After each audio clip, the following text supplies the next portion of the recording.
A millionaire CEO sees a little girl leave a letter on the grave of his deceased beloved. He turns pale at what was written. Before we dive into the story, drop a comment below and tell us where you're watching from. Enjoy the story. The autumn air in Westbrook Cemetery carried a crisp chill, rustling the golden leaves scattered along the stone pathways. Nathan Caldwell stepped out of his sleek black Bentley, adjusting the cuffs of his custom-made suit.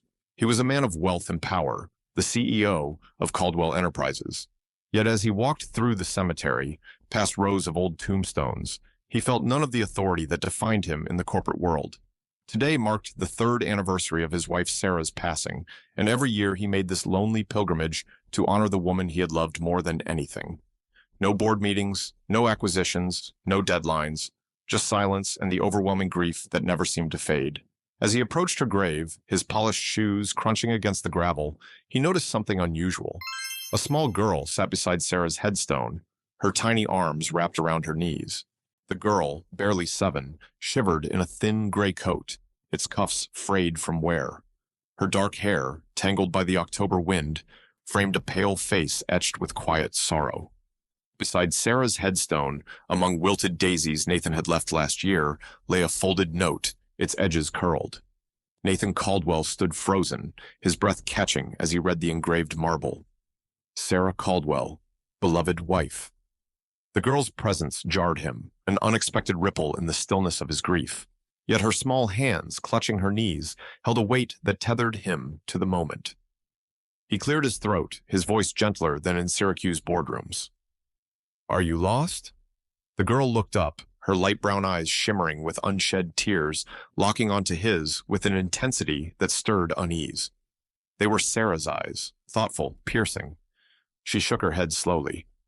"No," she whispered, pointing to the headstone. "I came to see my mom."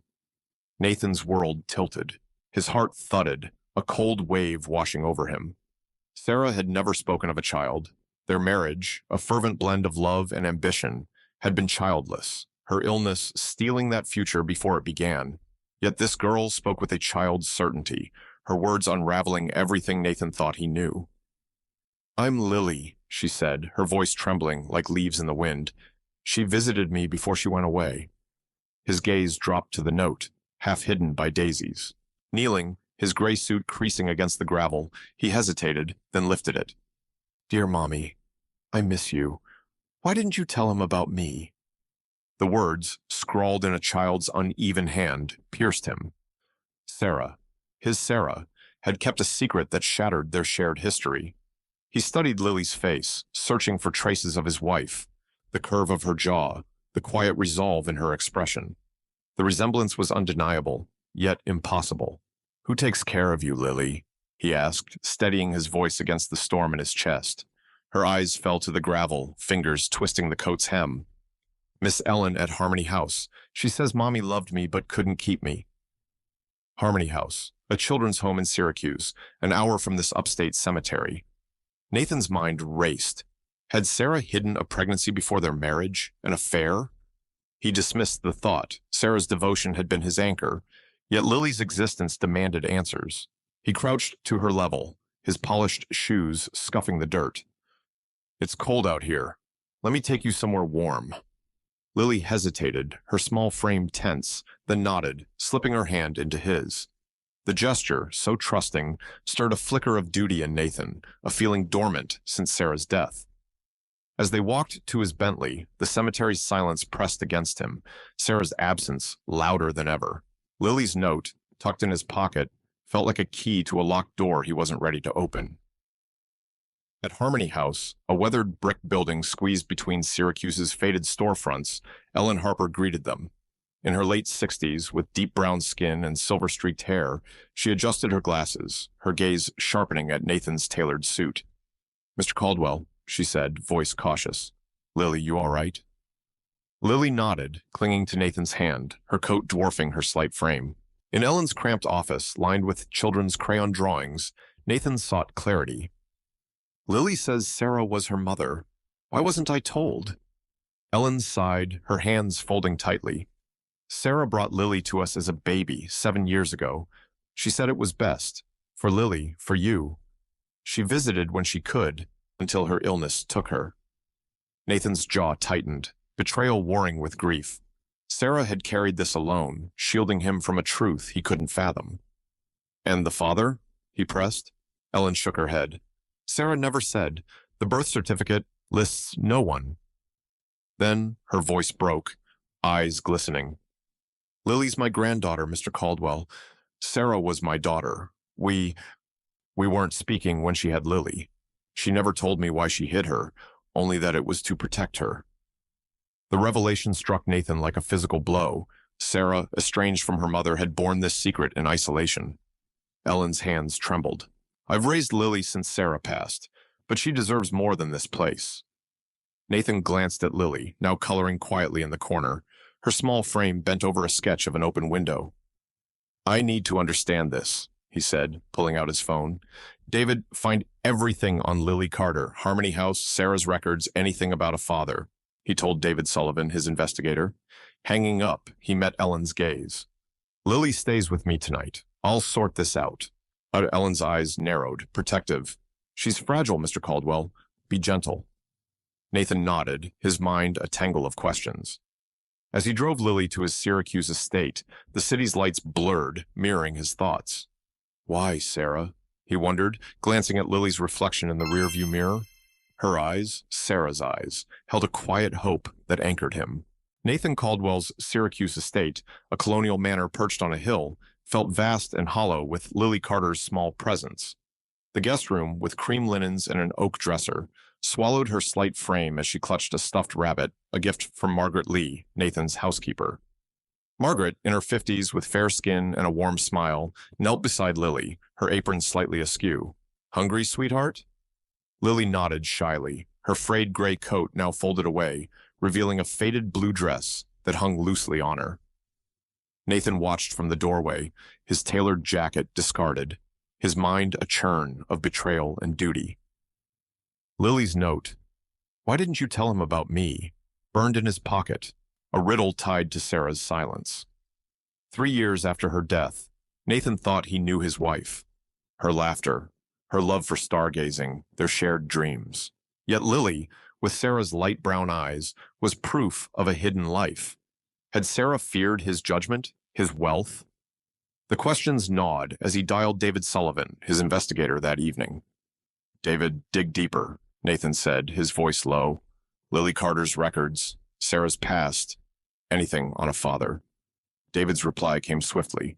Lily Carter, born January 14th, 2017, mother listed as Sarah Morgan, her maiden name.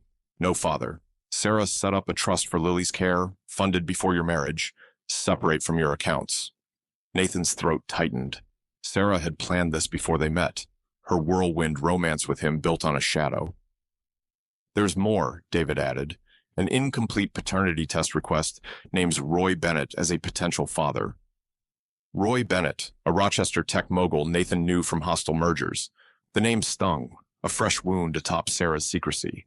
Nathan found Lily in the living room, her small fingers tracing a framed photo of Sarah, her blonde hair glowing in a Maine sunset. She sang to me, Lily said softly, her voice barely above a whisper, about the ocean. Nathan's chest ached. Sarah's lullabies, their honeymoon by the sea, now echoed in this child. He sat beside her, the leather couch creaking. Lily, did she mention your dad? Lily shook her head, her dark hair falling over her eyes. Miss Ellen said Mommy kept him secret to keep me safe. The next morning, Nathan drove to Ellen Harper's Syracuse bungalow, its peeling paint stark against the autumn chill. Lily stayed with Margaret, sketching windows and doors, images of escape, Nathan suspected, from a life of uncertainty. Ellen, in a green cardigan, offered tea, her deep brown eyes wary but softening. You're not here to take her, she said, a statement, not a question. Nathan shook his head, setting Sarah's journal on the table, found in a locked safe at the estate. She wrote this during her illness. You need to read it. Ellen's hands trembled as she opened the worn leather cover. I loved Roy, briefly, recklessly, Sarah wrote.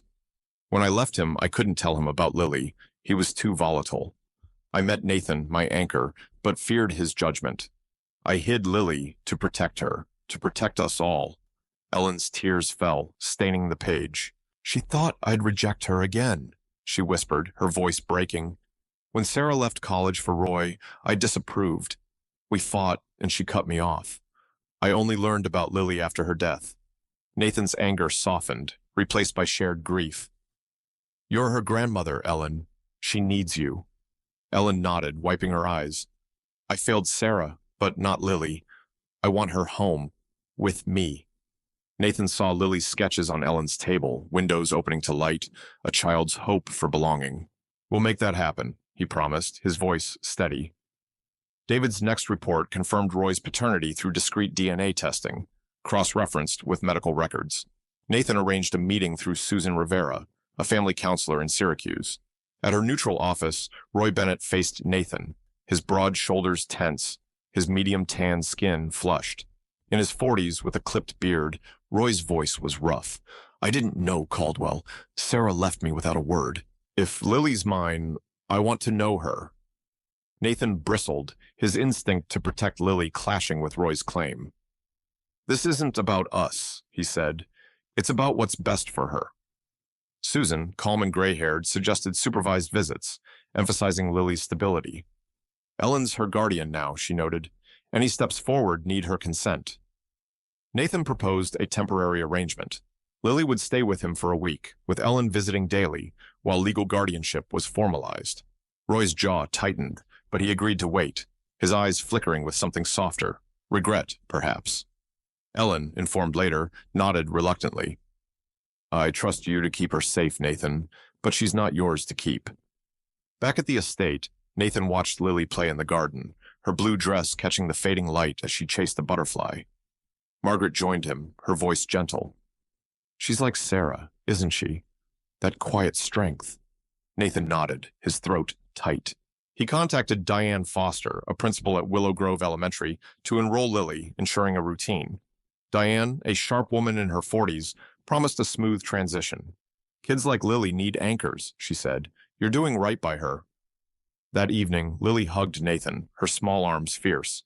Will I see Miss Ellen more? She asked, her eyes bright with hope. Every day, Nathan said, his voice thick.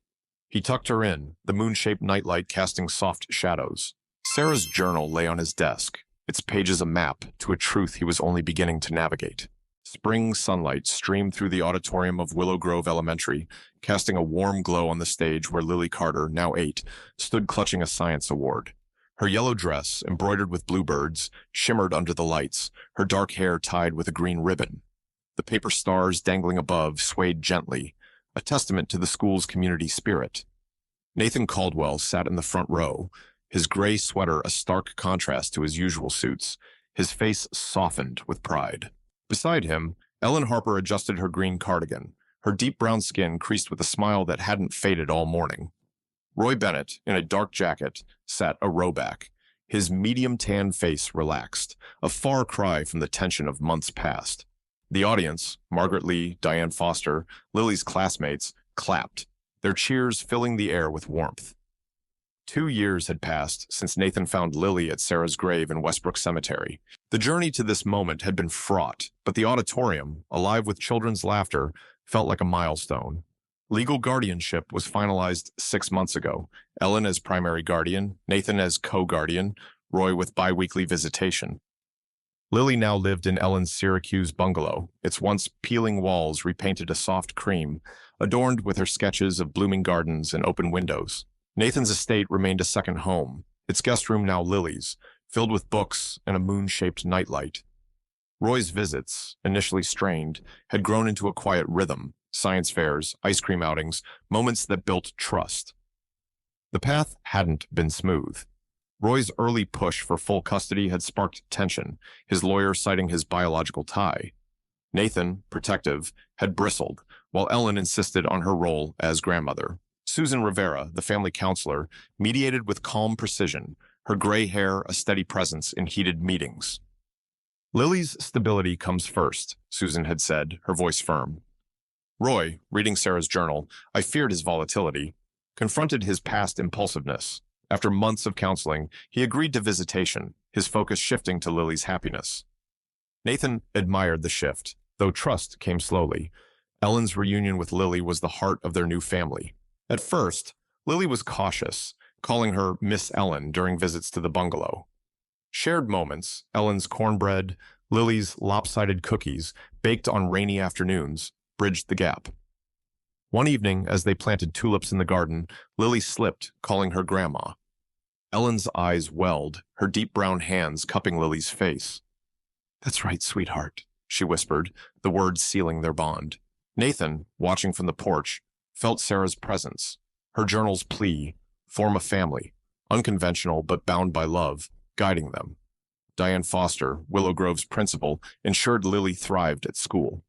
A sharp woman in her 40s with a no-nonsense demeanor, Diane had enrolled Lily swiftly, recognizing her quiet resilience. Lily's science projects, solar models, star charts, earned her the award she now held, her small hands trembling with pride. Margaret Lee, ever the steady presence, baked cupcakes for school events, her fair skin flushed with joy as she cheered from the audience. The auditorium's paper stars, crafted by Lily's class, symbolized their collective effort, a community rallying around a child once lost. On stage, Lily's speech was poised yet childlike, her voice carrying over the crowd. "My project is about stars because they guide us home," she said, her light brown eyes scanning the room. "Thank you, Papa, Grandma, and Dad, for finding me." Nathan's throat tightened, his hand brushing Ellen's, who squeezed back, her cardigan sleeve catching a tear. Roy nodded silently, his gaze fixed on Lily, a small smile breaking through. The 55-plus audience, valuing chosen family, would see their own stories in Nathan's shift from CEO to Papa, a title Roy endorsed during a quiet diner meeting, saying, "She needs you both." After the ceremony, they gathered at Ellen's bungalow, its garden alive with swaying tulips. Lily darted through the grass, her yellow dress a blur, her laughter echoing. Ellen served lemonade, her voice light despite a recent health scare, a minor heart flutter that Nathan's funding had swiftly addressed. "Sarah would have loved this," she said, showing Nathan a photo from Sarah's journal box. Sarah cradling baby Lily, her blonde hair catching the light. Roy joined, offering Lily a small compass engraved, "To guide you home." "Like Papa's," Lily said, hugging him, her arms fierce. Nathan smiled, his own compass, a birthday gift from Lily, in his pocket. The reunion wasn't flawless. Roy's tech empire demanded travel, straining visits. Ellen's health, though stable, loomed as a reminder of time's fragility. Nathan still wrestled with Sarah's secrecy, her journal, a bittersweet anchor. Why hadn't she trusted him? Yet Lily's sketches, now lining the bungalow's walls, offered answers. A house with 3 figures, windows open to light. "It's us," she'd said last week, her eyes bright. "All together." Nathan saw Sarah in her resilience, Ellen in her warmth, even Roy in her quiet determination. At the bungalow, Lily tugged Nathan to the garden, pointing to a tulip taller than the rest. "It's Grandma's," she said, grinning. Ellen laughed, her cardigan slipping as she hugged Lily. Roy, less guarded now, shared a story of his own childhood compass, lost in a Rochester park. The moment, simple yet profound, wove their fractured pasts into a shared present. Nathan, once defined by boardrooms, felt grounded here, his wealth a tool to nurture, not define this family. The school ceremony and garden gathering marked a turning point, a promise kept to Sarah's memory. Lily, once a secret, was now their center, her award a symbol of stability. This story mirrors the power of forgiveness to heal rifts, a truth etched in Ellen's tears, Roy's restraint, and Nathan's devotion. What family bond would you mend if given the chance? Share below, type 100 if Lily's speech moves you, and like for more tales of heart.